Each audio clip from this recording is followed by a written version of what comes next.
करके सीता जी को और राम और लक्ष्मण दोनों भाइयों को बंदी बना लें। अब इसी उससे लक्ष्मण जी इधर उधर देख रहे हैं और राम जी अपने गुरु की तरफ चल दिए। अब क्या कर रहे हैं, राजा को अत्यंत डर लगा जिसके कारण वे उत्तर नहीं देते। यह कहकर कुटिल राजा मन में बड़े ही प्रसन्न हुए, जो मतलब दुष्ट राजा थे। देवता मुनि नाग और नगर के स्त्री पुरुष सभी सोच करने लगे। सबके हृदय में बड़ा ही डर था। मन पछिताती सिए में तारी, विधि अब संवरी बात बिगारी। भृगुपति कर भुमाऊ सुनी सीता, अरद निमेश कलप सम बीता। सीता जी की माता मन में पछता रही हैं कि हाय विधाता ने अब बनी बनाई बात ही बिगाड़ दी। परशुराम जी का स्वभाव सुनकर वहां पर क्या था, सभी को डर लग रहा था। विधाता ने सारी बनी बनाई बात बिगाड़ दी। परशुराम जी का स्वभाव सुनकर सीता जी को आधा क्षण भी कल्प के समान बीतने लगा। सभ्य भी लोगों के लोग सब जानी,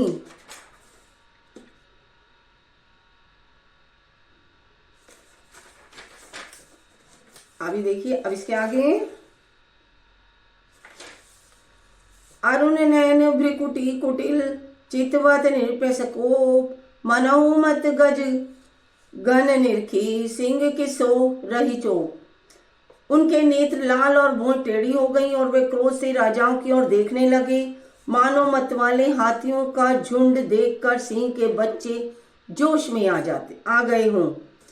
खरबरु देखी बिकलपुर नारी, सब मिली देहि मही पन्ना गारी। तेहि अवसर सुनि शिव धनुभंगा, आयो भृगुकुल कमल प्रतंगा। खलबली देखकर जनकपुर की स्त्रियां व्याकुल हो गईं और सब मिलकर राजाओं को गालियां देने लगी। उसी मौके पर शिव जी के धनुष का टूटना सुनकर भृगुकुल रूपी कमल के सूर्य परशुराम जी आए। देखी महीप सकल सकुचाने, बाज झपट जनु लवा लुकाने। गौरी शरीर भूपी बल भ्रांजा, बाल विशाल त्रिपुंड विराजा। क्या बोल रहे हैं, इन्हें देखकर सब राजा सकुचा गए हैं, मानो बाज के झपटने पर बटेर लुक छुप जाती हो। गौरे शरीर पर विभूत बड़ी फब रही है और विशाल ललाट पर त्रिपुंड विशेष शोभा दे रहा है। शीश जटा शशि बदन सुहावा, रिसवस कछुक अरुण होई आवा। भ्रिकुटी कुटिल नैन रिस राते, सहजऊ चितवत मनहु रिसाते। क्या बोल रहे हैं, सिर पर जटा है और सुंदर मुख चंद्र क्रोध के कारण कुछ लाल हो गया है।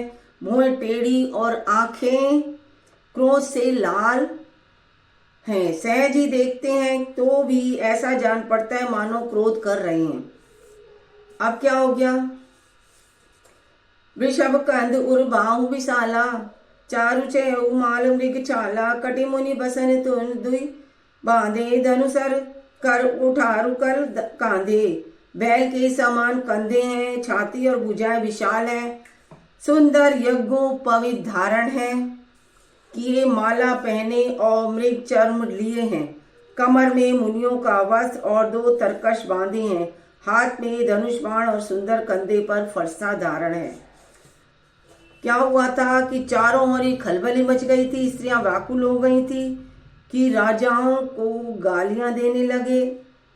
उसी मौके पर शिवजी का धनुष टूटना सुनकर भृगुकुल रूपी कमल के सूर्य परशुराम जी आ गए थे, जिनका ये रूप का वर्णन हो रहा है कि सभी देखकर डर गए हैं। जो राजा बोल रहे थे वो भी चुप हो गए हैं, सब एक कोनों में बैठ गए हैं। शांत वेशु करनी कठिन बरनी न जाई सरू, धरि मुनि तनु जन वीर रसु। आय जय सब भूप सियापति राम, जय जय राम मेरे प्रभु राम, जय जय राम।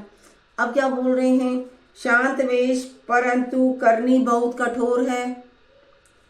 स्वरूप का वर्णन नहीं किया जा सकता, मानो वीर रस की मुनि का शरीर धारण करके जहाँ सब राजा लोग हैं वहां आ गया है हूँ। देखत भृगुपति वेशु कराला, उठे सकल वह विकल बुआला। पितु समेत कहीं कहीं निज नापा, कर लगे करन सब दंड प्रणामा। सब दंडवत उन्हें प्रणाम करने लग गए हैं और डर रहे हैं। परशुराम जी का भयानक वेश देखकर सब राजा भय से व्याकुल उठे और पिता सहित अथवा नाम कह कहकर सब दंडवत प्रणाम करने लगे। किसको? परशुराम जी को। जय सुबाए चित वही इतु जानी, सो जाने जनु आई खुटानी। जनक बहोरी आए सिरु नावा, सिए बोलाई प्रणाम करावा। परशुराम जी हित समझ कर भी सहज ही जिसकी ओर देख लेते हैं वे समझता है मानो मेरी मृत्यु पूरी हो चुकी है, आयु पूरी हो चुकी है, मतलब मेरी मृत्यु आ गई है। फिर जनक जी ने आकर सिर नवाया और सीता जी को बुलाकर प्रणाम किया। जनक जी ने आकर सिर नवाया और सीता जी को बुलाकर प्रणाम किया। आशीष दीनी सखी हर्षाई, निसमाज ले गई सियानी। विश्वामित्र मिले पुनि न आई, पद सरोज में ले दो भाई। परशुराम जी ने सीता जी को आशीर्वाद दिया। सखियां हर्षित हुई और वहां अब अधिक देर ठहरना ठीक ना समझकर वे सियानी सखियां उनको अपनी मंडलियों में ले गईं। फिर विश्वामित्र जी आकर मिले और उन्होंने दोनों भाइयों को उनके चरण कमलों पर गिराया। दोनों भाइयों ने चरण कमलों में प्रणाम किया। राम लखनु दशरथ के ढोटा, तीन दिन है असीस देखी बल जोटा। राम चितई रहे थकी लोचन, रूप अपार मार बद लोचन। विश्वामित्र जी ने कहा ये राम और लक्ष्मण राजा दशरथ के पुत्र हैं। परशुराम जी को पता था। उनकी सुंदर जोड़ी देखकर परशुराम जी ने उनको आशीर्वाद दिया। किसको? राम और लक्ष्मण को। कामदेव जी के मंद को छुड़ाने वाले श्री रामचंद्र जी के अपार रूप को देखकर उनके नेत्र थकित हो रहे, मतलब अचंभित हो रहे थे, स्तब्ध, वहीं के वहीं टिक गई नजरें। बाहुरी बिलो की विदेशन केहू कहा अतिवीर, पूछत जानी अजान जिमी। व्याप्यु कोप शरीर सियापति राम, जय जय राम मेरे प्रभु राम, जय जय राम। अब उनके शरीर तो बिल्कुल ही राजाओं का जो और थे कांप रहे थे। फिर सब देखकर जानते हुए भी अनजान की तरह जनक जी की से पूछते हैं कि कहो यह बड़ी भारी भीड़ कैसी है। उनके शरीर में क्रोध छा गया। वो जानते थे किस कारण भीड़ लगी है, लेकिन वो फिर भी जनक जी से पूछते हैं कि यहाँ पर क्या हो रहा है। समाचार कहीं जनक सुनाई, जय कारण महीप सब आए। सुनत बचन फिर अनंत निहारे, देखे चाप खंड वही न डारे। जिस कारण सब राजा आए थे, राजा जनक ने वे सब समाचार कह सुनाया कि राजा लोग क्यों इकट्ठे हुए हैं। जनक के वचन सुनकर परशुराम जी ने फिर दूसरी ओर देखा तो धनुष के टुकड़े पृथ्वी पर पड़े हुए थे। अतिरिस बोले वचन कठोरा, कहु जड़ जनक धनुष कह तोड़ा। बेगी दिखाओ मूड ना आजू, उल्टाऊ मही जहलाई जब राजू। अतः क्रोध में भरकर वे कठोर वचन बोले, अरे मूर्ख जनक, बता धनुष किसने तोड़ा? उसे शीघ्र दिखा, नहीं तो अरे बूढ़, आज मैं जहाँ तक मेरा राज्य है वहां तक की पृथ्वी उलट दूंगा। नहीं तो मुझे बताओ, नहीं तो पृथ्वी है जो मैं उसको सारी को उल्टा कर दूंगा। परशुराम का गुस्सा बहुत ही तेज था। ये कथा परशुराम की स्वयंवर के समय की सुननी चाहिए, पढ़नी भी चाहिए। क्यों? वो राम और वो परशुराम। अति डरु उतरु ने देत नृपु निपुणाई, कुटिल भूप हर्षे मन माई। सुर मुनि नाग नगर नर नारी, सोचई सकल त्रास उर्वारी। राजा को अत्यंत डर लगा, जिसके कारण वे उत्तर नहीं देते। यह देखकर कुटिल राजा मन में बड़े ही प्रसन्न हुए। देवता मुनि नाग नगर के स्त्री पुरुष सभी सोच में लगे रहे। हृदय में बड़ा ही डर था। सीता जी की माता मन में पछता रही थी। हाय विधाता ने अब बनी बनाई बात को बिगाड़ दिया। परशुराम जी का स्वभाव सुनकर सीता जी को आधा क्षण भी कल्प के समान बीतने लगा। तब श्री राम जी सब लोगों को भयभीत देखकर और सीता जी को डरी हुई जानकर बोले। क्या बोले? हृदय न हर्ष विषादु कछु बोले रघुवीर। उनके हृदय में ना कुछ हर्ष था, ना ही कोई विषाद या डर। मास परायण नवा विश्राम। बोलो सियावर रामचंद्र की जय। श्री हनुमान की जय। नाथ संबुद अनुभज निहारा हुई केहू एक दास तुम्हारा। आय सुकाय कहिए किन मोही सुनि रिसाए बोली मुनि कोही। हे नाथ, शिव जी के धनुष को तोड़ने वाला आपका ही कोई दास होगा। क्या आज्ञा है? मुझसे क्यों नहीं कहते? यह सुनकर क्रोधी मुनि रिसा कर बोले, यानी परशुराम जी क्या बोले? सेवक सो जो करे सेवकाई, अरि करनी करि करिय लड़ाई। सुनहु राम जय शिव धनु तारा, तोरा सहस बाहु समरो रिपु मोरा। सेवक वह जो सेवा का काम करे, शत्रु का काम करे तो लड़ाई ही करनी चाहिए। हे राम सुनो, जिसने भी राम के धनुष को तोड़ा है वह सहस्त्र बाहु के समान मेरा शत्रु है। जिसने भी धनुष को तोड़ा है वह मेरा शत्रु है, राम से कह रहे हैं। सो बिल गाऊ बिहाई समाजा, ना तय पार जेहि सब राजा। सुनि मुनि वचन लखन मुस्काने, बोले परसु रही अपमाने। वह इस समाज को छोड़कर अलग हो जाएं, नहीं तो सभी राजा मारे जाएंगे। सब अलग हो जाओ, सिर्फ उनको छोड़ दो जिन्होंने धनुष तोड़ा है। मुनि के वचन सुनकर लक्ष्मण जी मुस्कुराए और परशुराम जी का अपमान करते हुए क्या कहते हैं लक्ष्मण जी? बहुधनु ही तोरी लरिल काई, कबहु न असिरिस कीन गोसाई। एहि धनु मरमम ताके हेतु, सुनि रिसाए कै भृगुट कुल केतु।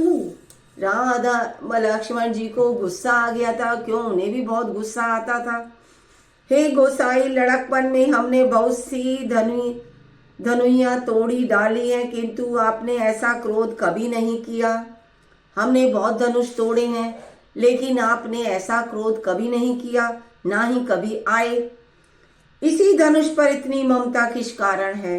यह सुनकर भृगुवंश की ध्वजा स्वरूप परशुराम जी कुपित होकर कहने लगे। क्या बोले? हे निपुला बालक काल बस बोलत तोई न सवार। धनु ही सम त्रिपुरारि धनु विदित सकल समा संसार। अरे राजपुत्र, काल के वश होने से तुझे बोलने में कुछ भी होश नहीं है। सारे संसार में विख्यात शिव जी का यह धनुष क्या धनु ही के समान है। क्यों? शिव का धनुष है, इसे तो कोई तोड़ ही नहीं सकता। लखन कहा हंसी हमरे जाना, सुनहु देव सब धनुष समान। काचति लाभु जोन धनु तोरे, देखा राम नैन के बोरे। लक्ष्मण जी ने हंसकर कहा, हे देव सुनिए, हमारे जान में तो सभी धनुष एक से ही हैं। पुराने धनुष के तोड़ने में क्या हानि लाभ? श्री रामचंद्र जी ने तो इसे नवीन के धोखे में देखा था, नए धनुष के समान ही देखा था। छुअत टूट रघुपति ना दोसु, मुनि बिनु काज करिए कत गोसु। बोले चितई परसु की ओरा, रेटत सुने सुभाऊ न मोरा। फिर यह तो छूते ही टूट गया, इसमें रघुनाथ जी का भी कोई दोष नहीं है। मुनि, आप बिना ही कारण किस लिए क्रोध करते हो? परशुराम जी अपने फरसे की ओर देखकर बोले, अरे दुष्ट, तूने मेरा स्वभाव नहीं देखा, ना ही सुना। बालक बोली बधु नहीं तोही, केवल मुनि जड़ जा नहीं मोही। बालक ब्रह्मचारी अति कोई विशद विदित क्षत्रिय कुलद्रोही। मैं तुझे बालक जानकर नहीं मारता हूँ। अरे मूर्ख, क्या तू मुझे निरा मुनि ही जानता है? मैं बाल ब्रह्मचारी और अत्यंत क्रोधी हूँ। क्षत्रिय कुल का शत्रु तो विश्व भर में विख्यात हूँ। शत्रु का शत्रु हूँ तो विश्व में मैं विख्यात हूँ। भुजबल भूमि भूप बिनु कीनी, विपुल बार महि देव दीनी। सहस बाहु भुज छेद निहारी, परसु बिलोक महीप कुमारा। क्या बोल रहे हैं, अपनी भुजाओं के बल से मैंने पृथ्वी को राजाओं से रहित कर दिया और बहुत बार उसे ब्राह्मणों को दे डाला। हे राजकुमार, सहस्त्रबाहु की भुजाओं को काटने वाले मैं इस फरसे को देख। मातु पिता जानी सोच बस करसी, महिष किसो गर्भ के अर्भक दलन, परसु मोरति घोर सियापति राम। जय जय राम, मेरे प्रभु राम जय राम। अरे राजा के बालक, तू अपने माता पिता को सोच के वश ना कर। तू अपने पिता को सोचने के लायक मत छोड़। मेरा फरसा बड़ा भयानक है, वह गर्भों के बच्चों का भी नाश करने वाला है। बियासी लखनु बोले मृदुबानी, अहो मिनो मुनि सुख महाभट मानी। पुनि पुनि मोहि कि देखाव कोठारू, चैत उड़ावन फूंकी पहाड़ू। लक्ष्मण जी हंसकर कोमल वाणी से बोले, आओ मुनीश्वर, तो आप अपने को बड़ा भारी योद्धा समझते हैं, बार बार मुझे कुल्हाड़ी दिखाते हैं, फूंक से पहाड़ उड़ाना जानते हैं। या कुम्हाड़ बतिया को न नाही, जे तर्जनी देखी मरी जाई। देखी कुठार सनासन बाना, मैं कचुका सहित अभिमाना। यहाँ कोई कुम्हाड़े की बतियानी छोटा सा कच्चा फल नहीं है जो तर्जनी उंगली को देखते ही मर जाता है। कुठार धनुष बाण देखकर भी मैंने कुछ अभिमान सहित कहा था। भृगसुत समझ जनेऊ बिलो की, जो कछु गए सहस रिस रोकी। सुर वही सुर हरिजन अरुआई, गाई हमरे कुल ईने पर न सुराई। क्या कह रहे हैं, भृगुवंशी समझकर और यज्ञोपति देखकर तो जो कुछ आप कहते हैं उसे मैं क्रोध को रोक कर सह लेता हूँ। देखता ब्राह्मण भगवान के भक्त और गो, इन पर हमारे कुल में वीरता नहीं दिखाई गई। बंदे पापू अब कीर्ति हारे, मारता हूँ पाप परी है तुम्हारे। कोटि कुलीस सम वचन तुम्हारा, व्यर्थ धरऊ धनु बाण उठारा। क्योंकि इन्हें मारने से पाप लगता है और इन्हें हार जाने पर अपकीर्ति होती है। इसलिए आप मारे तो भी आपके पैर ही पड़ना चाहिए। आपका एक एक वचन ही करोड़ों वज्रों के समान है। धनुष बाण और कुठार तो आप व्यर्थ ही धारण करते हैं। जो बिलो की अनुचित कहु क्षमऊ, माँ मुनिधि सुनी सरोष भृगु बंसमणि। बोले गिरा गंभीर सियापति राम, जय जय राम। इन्हें देखकर मैंने कुछ अनुचित कहा हो तो उसे हे धीर महामुनि क्षमा कीजिए। यह सुनकर भृगुवंशी परशुराम जी क्रोध के साथ गंभीर वाणी से बोले, ये हमारा संवाद राम संवाद यानी परशुराम जी संवाद अभी और भी है, इतना ही मैं आपको आज सुना रही हूँ और मैं आपको कल सुनाऊंगी। आप कमेंट में बताइए आपको मेरा पाठ कैसा लगा, जिससे आगे भी आपको गीता रामायण के पाठ आपके पास पहुँचे। कमेंट करेंगे, लाइक करेंगे, आपके पास घंटी पहुँचेगी। राधे राधे, जय सिया राम, जय सीताराम, जय सीताराम।